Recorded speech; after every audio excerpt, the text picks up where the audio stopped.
स्पर्शाने तुझ्या या काव्यसंग्रहातील पुन्हा एकदा मी काव्यरूपी पुष्प म्हणजे एक कविता तुमच्या समोर सादर करतोय। कवितेचं नाव आहे तुझ्यावर। आपल्याला माहिती आहे की आपली जी अर्धांगिनी असते, आपली जी पत्नी असते, आपल्या संसारात सतत आपल्या पाठीशी उभी असते। कुठल्याही संकटामध्ये, कुठल्या अडचणीमध्ये तिचा भक्कम आधार आपल्या पाठीशी असतो।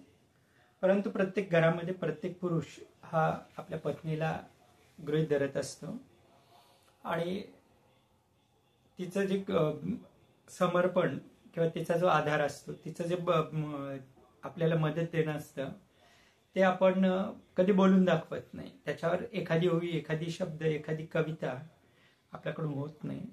आणि याच आशयाची एक काव्यरूपी आपण म्हणू भावना तुमच्यासमोर मी सादर करतोय। कवितेचं नाव आहे तुझ्यावर। तुझ्यावर सखे ना लिहिली कधी ओवी, तुझ्यावर सखे ना लिहिली कधी ओवी, तुझ्यावर सखे ना लिहिली कधी ओवी, तुझ्या त्यागाची महती सदा मला ठावी, तुझ्या त्यागाची महती सदा मला ठावी, तुझ्यावर सखे ना लिहिली कधी ओवी, तुझ्या त्यागाची महती सदा मला ठावी।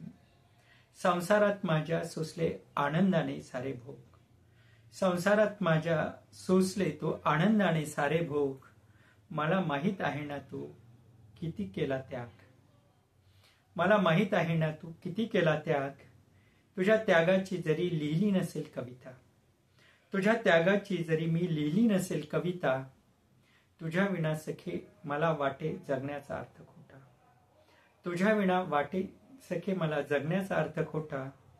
संसारात आपल्या तू कधी फाटू दिले नाही, संसारात तू कधी फाटू दिले नाही, संसाराचे कधी तू फाटू दिले नाही, भरजरी वस्त्र व्यवहारिक वागण्याचे तुला ठाऊक होते शास्त्र, संसाराचे आपल्या तू कधी फाटू दिले नाही वस्त्र, भरजरी वस्त्र व्यवहारी वागण्याचे तुला ठाऊक होते शास्त्र।